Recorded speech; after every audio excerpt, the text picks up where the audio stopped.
ఒక్కో మనిషికి ఒక్కో క్యారెక్టర్ ఉంటుంది.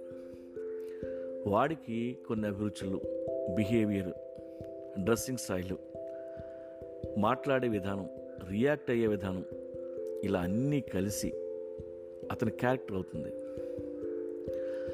ఆ లక్షణాలన్నీ కన్సిస్టెంట్గా అతను మెయింటైన్ చేస్తే అతని క్యారెక్టర్ ఏంటో అందరూ చెప్పగలరు.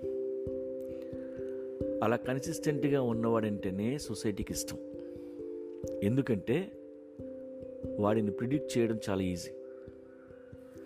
వాడు ఎప్పుడు ఎలా రియాక్ట్ అవుతాడో చెప్పచ్చు.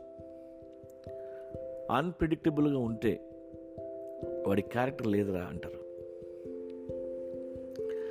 నాకు తెలిసి అయ్య గారు, మీరు మాట ఇస్తే అంతే, ప్రాణమైనా వదులుకుంటారు కానీ మాట తప్పరు మహాప్రభో అంటాడు ఒకడు. అంటే నీ